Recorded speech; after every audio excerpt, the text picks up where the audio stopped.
It's your man James, Mr. Sequential Treasures, back again with some more video action for you. Today is everyone's favorite trip down memory lane, Why It's Great. And for those of you who are new to the program here, what I do here on Why It's Great is I take a comic from the past from my personal collection that I think is pretty awesome, tell you why I think it's so great, and why you yourself should want to check it out and have it a part of your collection. So let's get right on into it. And today's one's going to be a lot of fun. I chose it very specifically because of that factor. So we're going to get into that right here in a moment. But first of all, I want to thank you all for joining me today and say that if you like what you hear when you're watching this, please make sure to drop a like down there on the video. Help it out. Help the algorithms around here. I appreciate that. Also, if you haven't subscribed, please do so you can make sure you don't miss any of this great content I'm pumping out like mad of days recently. So please do that and subscribe and share out this video if you think there's others who would enjoy it. And also, if you got any comments after this is all over, about what I say about the issue, or pretty much anything else, just drop them down there below in the comment section and help the channel out. I appreciate all the support you guys have been giving, and as you guys know, I just celebrated my 200th subscriber here, and I did a live stream on that this weekend with a special guest. So if you missed that, right down there, I'll have a link down there below in the description section for you. So help me keep things rolling here. And speaking of keeping on rolling, let's get right on into it. And today's book is Amazing Spider-Man 270 from 1985. So let's get things going here. And first, what we'll do is we'll stop my camera because we don't need to see me, and then we'll bring up our issue.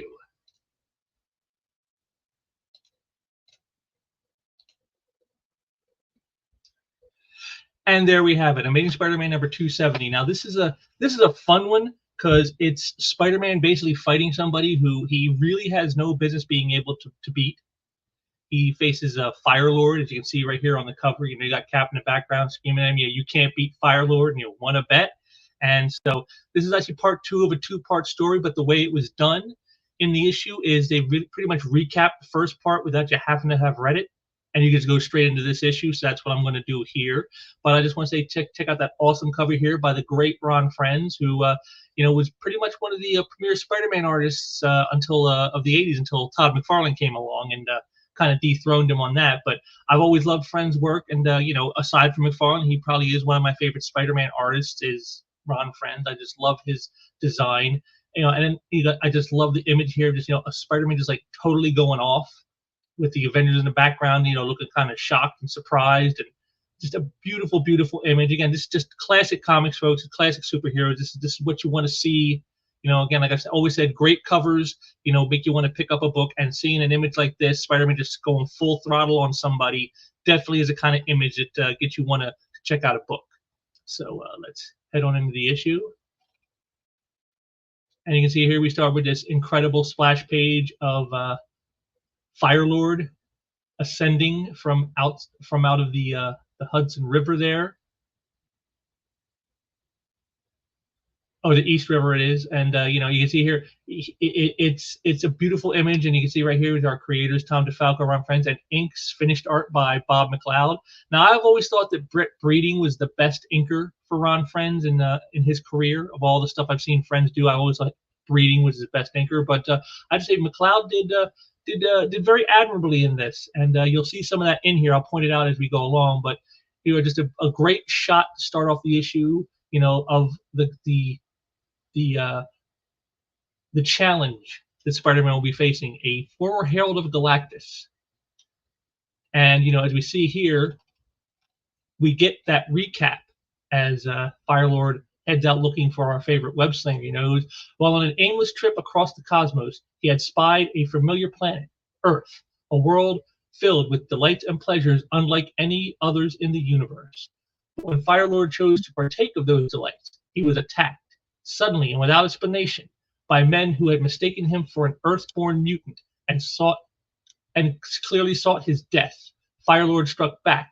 He would have killed his assailants if not for the timely intervention of Spider-Man. So again, this is almost like a Three's Company kind of way to do it. This is a classic trope with heroes. Is Firelord is kind of a good guy. He was a Herald of Galactus, but he's also been out there in the universe fighting against evil and bad stuff as well. And of course, we all know Spider-Man's a good guy, and here it is, they come to blows over a misunderstanding. The classic trope of superheroes fighting one another is a misunderstanding, and they end up at odds rather than being together the way they should be. And that's what this whole thing set up. So this is basically a recap of the previous issue, and I like that. I liked how they did this. This is back in the days when they didn't have trade collections, and called writing for the trade, which you hear so much today. So you had to recap stuff from previous issues to get people who hadn't read the previous issue. There's the old adage was, every issue is somebody's first, and so you had to try to make sure to get it in there so that people would be able to be right up to speed with everybody else who may have been reading it for years. And so that's what these pages were always about. But I've always liked them because I think it's just a great visual representation of the storytelling of a comic. This is what you want. This is what comics are supposed to be. Just great storytelling with visuals and dialogue. And the recap pages were always a great example of that. I kind of miss them. This whole writing for the trade thing now, where they'll write 5 or 6 issues in a row. But if you come in on issue 4, you're going to be completely lost because they're not going to recap what happened in the previous 3 issues for you. Not anymore. Because they're writing for the trade to figure out, well, if you didn't get the first 3 issues out, just go get the trade instead. And I've always thought that was a mistake to not do that. I think these kinds of pages are very, very much fun. And again, just one of the few things that helps comics stand out from other forms of entertainment that don't really do this kind of thing.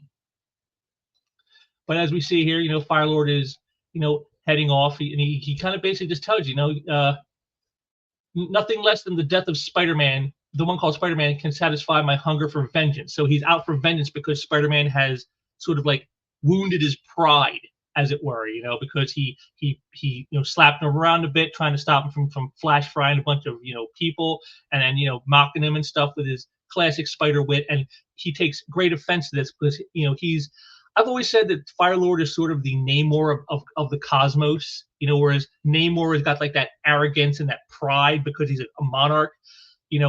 Firelord is much the same thing as a former herald of Galactus. He feels he should be commanded a certain respect because he is so powerful and such a destructive entity. You should show respect to that and that power. And so here he feels Spider-Man didn't do that, and so now his pride is wounded. Now he's fighting not so much because he feels he has to for the sake of a cause, but just out of personal wounded pride. And that's what Spider-Man's facing in this. And as you can see here, he knows what he's up against. This is a guy who regularly travels through space. No crosstown commute is going to phase him as he's trying to get away. And he's trying to figure out what can he do. He goes, how's he going to survive this? He goes, he used to be Herald of Galactus, and that's heavy duty. I only wish there was some way I could reason with him. Fat chance. He operates under some weird alien code of honor, which I can't hope to understand. So, he knows what he's up against. He's up against something he knows he shouldn't be on paper. He can't beat this. And yet he still has to face it, and he does. And again, I love this with these angles that Friends uses in these shots. The close-up shot of the shooting the web, the web swinging pose, and then the close-up here with the spider sense buzzing around. And these are all just classic Spider-Man things that you love to see in the books. So Firelord shows up, and they start battling. And like I said, here's where I kind of talk about what I said when I said that McCloud really helped to elevate his work working with Friends here. He did a really admirable job. As you can see right here on this close-up of his face and his hand. I mean, the softness in the inking, to get the knuckles on the hand, the lines in the face. That's a very soft touch that you would need from a very accomplished person, who knows how to ink properly. A lot of guys, I'm going to go in real heavy on that and it'd be real obvious, almost, maybe covering stuff. You think almost it's covering up, but here it's softly done, very, very gently, and it really adds to it. And I've always loved panels like this too in the comics, because usually when you see something like this, it's the artist is, he's either referencing somebody they know or maybe somebody who's famous.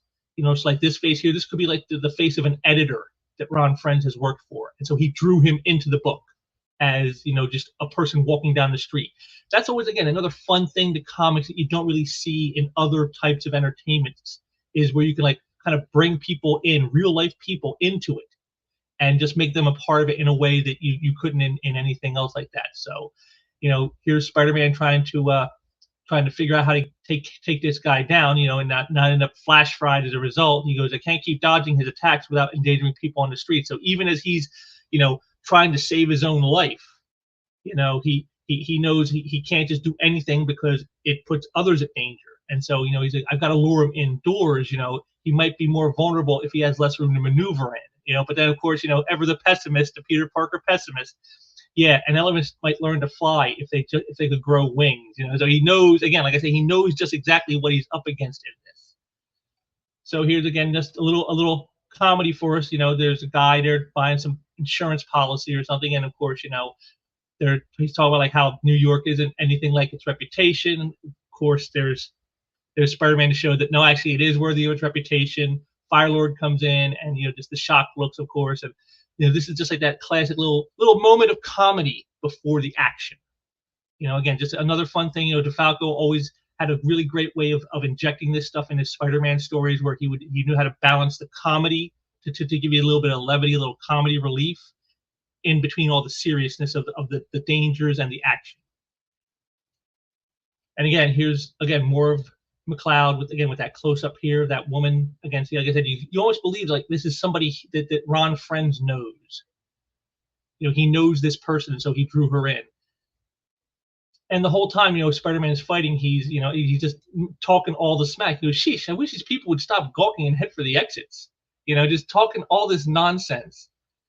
And Firelord isn't impressed by it. He goes, "It doesn't matter. You're only flesh and blood. You can never keep up this pace forever. Your body will soon begin to tire." And then, and of course, again, more comedy. He sets off the fire sprinklers with his flaming hair. And again, Spidey just, once again, just, what a day I'm having. I'm drenched, and even if I don't get roasted alive, I'm bound to come out down with a severe case of pneumonia. Just the classic Spider wit. You gotta love it. And then of course we get a moment with some of his classic supporting cast. Of course, here's J. Jonah Jameson stomping around. He's wondering about why is Spider-Man wears two different costumes. What's his angle? He thinks there's a story in there. And we meet someone new being added to the cast for the first time, Kate Cushing, who would be the city editor at the Daily Bugle. And as we can see here, she's a toughie, just like good old Jonah, because he just grabs a cigar and breaks it.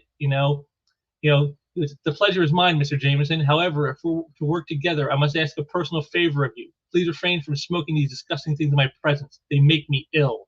I love Jonah's expression here. It's someone just like taking it right to him without even any concern. And then they hear about the Spider-Man battle going on, and so Kate Cushing's going to get working on it, and Jonah tells contact Peter Parker, because this is usually his kind of deal. And here we get again a little shades of the future stuff you can expect. I'll take your suggestion under advisement, though I'm not particularly fond of his work. So there is, here's another hardballer that Peter Parker's got to deal with. If Jonah wasn't bad enough, now he's going to have this person. And again, I just love Jonah's thing here. Do you believe that woman? Rude, arrogant, opinionated. I hope you know what you're getting yourself into, Robbie. See, so, and again, we all laugh because we know that's exactly how Jonah is, and that's probably why these two have this little animosity right off the bat, is because they're so much like one another that it annoys them. So just the classic, character moments, where you get a little funny moment here with J. Jonah Jameson. You get to meet a new supporting cast member. Again, this was always what they did in Spider-Man. They always know how to build the subplots and build the characterization, with the people that inhabit his world. And again, it's just a perfect example of that. Of course, we get back to the action. Spidey, heads out. So much for that idea. Firelord was having a lot of trouble maneuvering in there, but so was I. I need more space to operate effectively. And so he's trying to figure out a plan now. How can I take this guy down? What can I do to stop him? And of course, he's Firelord comes out and he's like, "It's useless to flee, Spider-Man. No matter where you run, no matter where you hide, I will have vengeance. So swears Firelord." And of course, again, the Spider wit. Where are your manners? Didn't your mother ever tell you it's not polite to swear in public? It just, he's always the trash talker. Spider-Man is always the smart mouth, and that's why we love him. And again, just more of these great poses, and you're going to see a lot more of this as the story goes on, of just these great, acrobatic motion type poses. Friends is very good at doing these. And Here you even get a little bit of a real world put in. You got the Pan Am building here. You got the Grand Central Station right here. So it's a lot of understanding where you are. See, so that's something I've never talked about in any of my previous ones of these. But sometimes the setting of where you're taking your story, where it's taking place, is so important that you get details of that right, because that adds more nuance and more realism to the fantastical elements that you're seeing in the story. Like, we know there are no people swinging on webs and flying, with fiery staffs, but when you put them in a real world setting like Grand Central Station, it brings a more realness to it, because like, well, that's a real place, and what could happen if these kinds of beings did exist in the world? Yeah, this kind of thing could really happen, and that makes it, again, just another layer added on to the drama and the excitement of it all. So Spider-Man, he's talking more trash. He says, surely you must realize it's impossible to escape. Who's trying to escape? I figured you'd like to quick tour the city before I clobbered you. They just, again, talking all the smack. And he heads down into the subways thinking, this is where he can maybe try to sucker Firelord. But there's people there. And now he's telling him, get out of here, run. There's danger. And then Firelord shows up. And again, see, look at this. Look at this pose right here. I mean, again, that acrobaticness of Spider-Man. I mean, Friends does a beautiful job portraying that throughout this whole entire story, with just poses like this. I mean, this is what you want with Spider-Man. You don't want just some stiff, rigid posing. You want something that feels fluid, and that's exactly what Friends delivers with this. So Spider-Man tries to sucker him. Tries to goad him, because that's what it is. All this stuff when he's talking trash. Part of the reason he does it is to goad people to making mistakes. See, he even says it himself, when he goes, this has gone on long enough. Has it? And he goes, have to goad him into making a mistake. Can't give him a chance to think clearly. That's always been a part of Spider-Man's, battle tactics. For the smart mouth is make the guy angry so he's not thinking clear, and he'll make a mistake, and then I can capitalize on it. That's part of why he does the trash talking. So he leads him down into the tunnel right as the train is coming, and even Firelord admits it. He tricked me. There's no way to avoid a collision. So what happens next? Well, as he says himself, managed to increase my body temperature in time to easily pierce through the outer shell of this puny earthly vehicle. So there it is. He just just increased the heat and melted his way through the subway car. And then Spidey kind of sees this again. I love this. Even you can see, even with this, like with the mask on, you can tell he's just totally stymied at what he's seeing. I mean, that's another thing about Spider-Man is it's always been the mask kind of masks the face, so you're not really sure what's going on underneath. But yet they always found a way to make it so whenever they're showing you his positions or his pose or a close-up shot like this, they always found a way to get across to you the nuance of the feelings that he's having. And like I said, right here, you get to see he's like just totally stymied. And he even tells you, I don't believe it. His momentum is carrying him right through the entire train. It's a miracle that someone wasn't killed.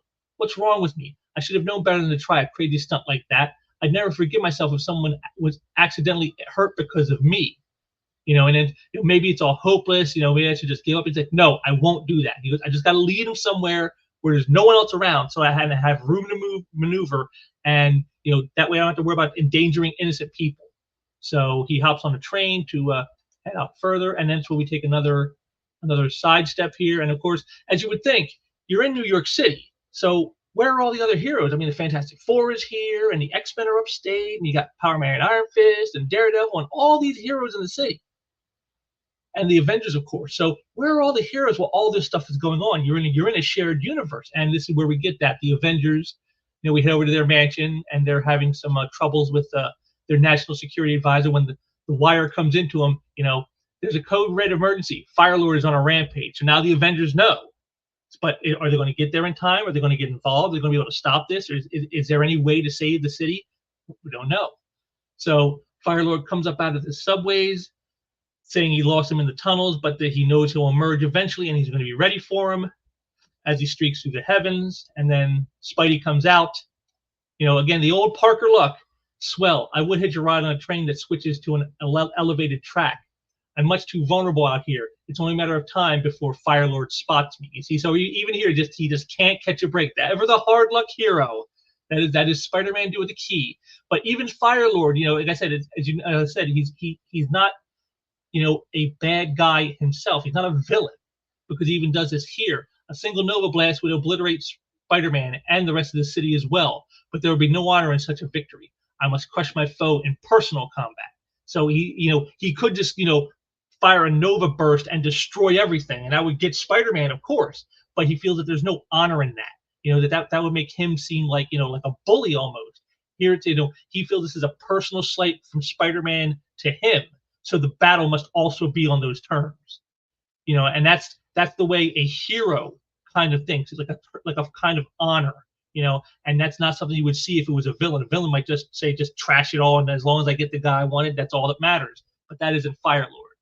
And so he sets a flame ring around the train. The train comes to a stop, and Spidey jumps off, and he knows what's going on. He even tells you, Firelord's just playing with me now. He knows he's got me on the run. He's determined to make me squirm. So he knows what Firelord's plans are. So he's got to come up with something. He says he's not going to give up. He's not going to give him the satisfaction. And he comes across this, and he's like, "What's this?" And he's like, he asks the guys what building they're about to blow. He tells them, and he says, hold off and count to like 1,000 before you set it off. He goes, I got to go in there. And they're like, "Are you crazy? How will you know when to get out?" "I'll know. Trust me." And again, just he's just coming up with these crazy plans to try to stop Firelord. So of course Firelord sees him. He shows up, and this is nice here. I like this scene right here with the construction workers, where like they're not sure if they should do it, because they think it may be murder. But then the one guy steps in and goes, "Spike's counting on us. I'm going to let him down. Besides, no one's going to miss those freaks if something were to happen." So they go to set it off, and you see right here again, just with Firelord, "You have sullied my honor, mocked my power. Your very existence is an insult to me." Sheesh, you shouldn't take things so personally, just constantly with the mocking. You gotta love it. So Spidey dives out when his spider sense warns him, and then the building comes down right on Firelord, and you can see, how dazed Spider-Man is from all this running and fighting, and he thinks, he's finally get a chance to catch his breath. He goes, "Hey, why did my spider sense suddenly start? Oh no, no!" And again, see, like I said, look at that expression, that close up. You could just see, even with the mask on, you can know the shock that is probably on his face. It's what he's seeing, where Firelord just comes up out of there like it's no big deal. Firelord still lives, still rages, still hungers for your death. And so just, Spidey just can't believe it. He, makes a little ploy, a little shot at him there, and then he brings down the whole building, which, he says, "I'm real glad that I'm standing on a deserted building. Firelord shattered the entire foundation." And even Spidey's wondering, where are the other heroes when all this is going on? Do you think somebody would have noticed this by now? So hopefully somebody shows up. So again, we go back to the Avengers. Are they going to show up in time? What's going to happen? So Spidey's trying to figure out a new plan now. Can't keep this pace up much longer. If only him with something big enough.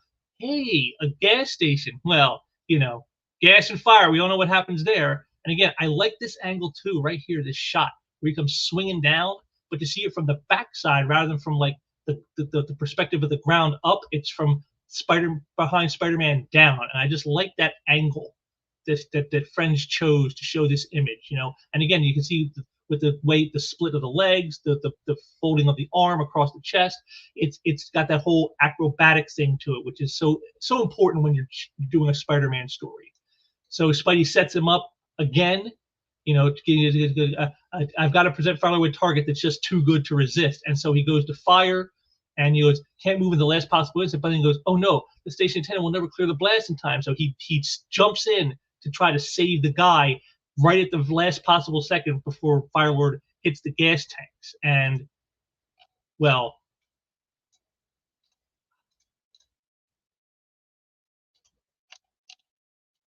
the outcome is inevitable right here. And, even Spider-Man is taken aback by this. What have I done? Nobody, not even a former Herald of Galactus, could have survived that explosion. It totaled over a square block of abandoned housing. I never meant for it to end this way. I only wanted to stop Firelord, not kill him. And like he just, he's lying so still. How could it's all my fault? How could I have been so careless, so unthinking? And then, why is my spider sense tinkling? And then Ah, we see now it's Firelord using some tactics. You are a greater fool than I ever imagined, human. He was playing possum, to draw Spider-Man out. And now he's got nowhere to run, nowhere to hide. There's no other gambles or distractions in the way. It's just him standing toe to toe with Firelord. And so, what's Spider-Man's plan? Well, have to do the last thing he expects, an attack, and he just starts going off. He goes, "You dare? What have I got to lose?" And he just starts wailing on him. And I love this description section right here. This central image right here is probably to me like the best image in the entire book. I just love the way they have like the ghostly images of Spider-Man swinging all around him, like like he's just moving so quick. And I love the captions that go with this. Desperate, on the verge of panic, Spider-Man explodes into action, raining blow after high impact blow on Firelord. All the while, his uncanny spider sense and incredible reflexes keep him just beyond the former Herald's reach. This is Spider-Man at his absolute best. He's just going all out, just holding nothing back, just going full bore, and just you see, like I said, look at all those great poses Friends does. It shows the acrobatic and agility that Spider-Man possesses. This is why he's such a great fun figure to play with it, and he's just totally going off.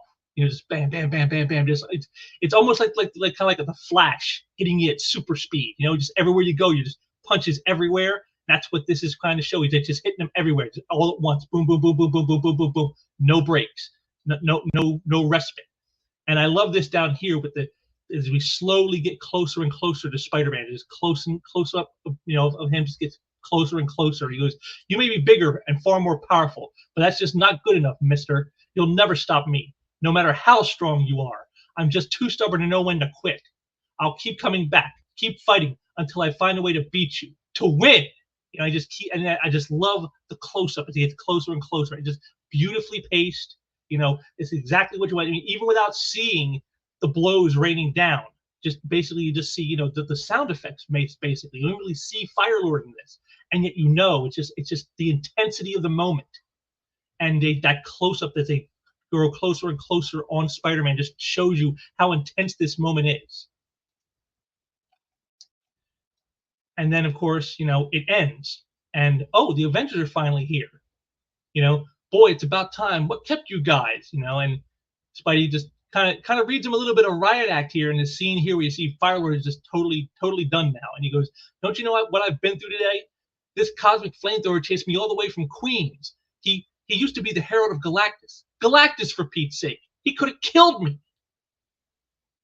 But Cap kind of something like, "Yeah, but it didn't. You look like you did pretty well because he's knocked out and he's not going to be a problem anymore. He couldn't even touch it." And then, "Yeah, well, I guess I'm just lucky, real lucky." And I like that again, just like with the previous page, it had the central shot like this, and then it was a series of close-ups getting closer and closer. Here they do the reverse. You get the central shot of the Avengers and Firelord and Spider-Man, and then they slowly pull back so that you can see all the destruction in the immediate area, to show you that just, not just how lucky Spider-Man is, but yeah, maybe he was lucky, but was the city so lucky, that luck came at a price.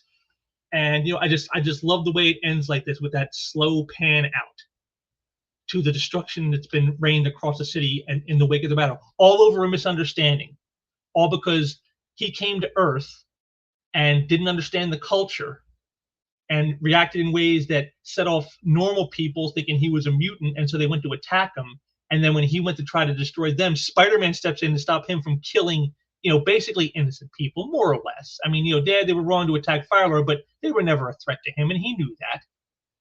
And now, all because of this big misunderstanding, the city has been scarred. Spider-Man was pushed to the very limits of what he can do, all because a guy couldn't get over a little wounded pride. And it's just a fun little story, a fun action-packed adventure in the world of Spider-Man. And again, like I said, they still managed to squeeze in a little bit with the supporting cast, with Jonah Jameson and the introduction of Kate Cushing. I mean, there's so much that happens in these issues like this, just so chock full of stuff. And you saw Spider-Man constantly worried about like injuring other people in this battle, trying to find a way to get Firelord away from populated areas. desperate gambles down in the subway tunnels and through a building and all this stuff. Just trying to stay one step ahead of this being who, on paper, could like destroy Spider-Man basically with a flick of his hand. I mean, even more so than the famous Spider-Man battle with the Juggernaut. I like this one more because in the battle with the Juggernaut, Spider-Man didn't beat the Juggernaut, in like the physical sense. He used chicanery. He outsmarted him and got Juggernaut into a position that ended up screwing Juggernaut.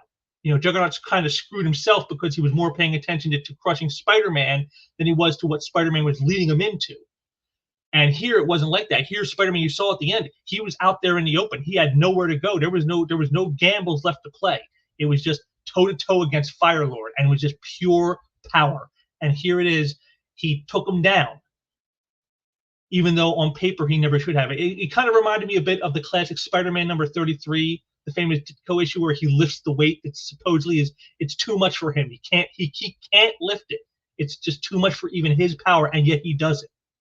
And this is like, I think, like a throwback to that kind of a story, where he is fighting a foe. He has no way he should beat him, and yet he does because of just sheer dogged determination and a resilience to just, not go down, just keep fighting until the bitter end.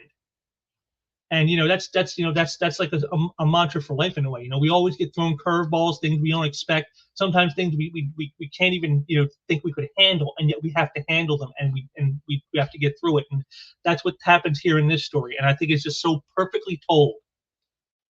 And like I said, friends with all those great images. Like I said, the Spider-Man stuff of all the great poses and things like that, and DeFalco with just a great fun story. All the great poses, the great close-up shots. Showing the emotion beneath the mask, even with the mask on. Just classic Spider-Man. I mean, this is Spider-Man when he's firing on all cylinders. This is how good the character is. This is truly how good the character is when he's fighting on all cylinders here, just going all out. And so, yeah, I definitely say Amazing Spider-Man 270, and I even say get the first part 269 if you want, even though they recapped it here for you. You don't need it, but I'd say get it anyway. And it's just a beautiful story. It's just a lot of fun. It's action-packed. It's exactly what you want in superhero fiction. This is what they are incapable of making today. And so I think it's always important to point out some great stuff from the past like this so that we can remember and remind ourselves just what it is we expect from superhero fiction.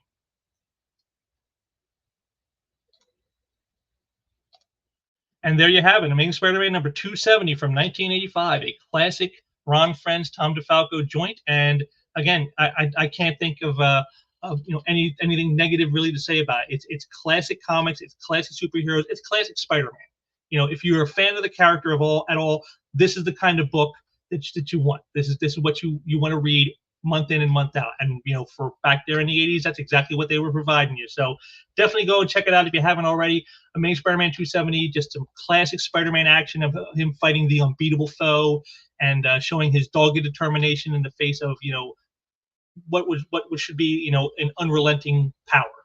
And classic Spidey. What else can I say other than that? But I want to thank you all for joining me today. I hope you got something fun out of this. I hope you enjoyed checking some sweet comics here.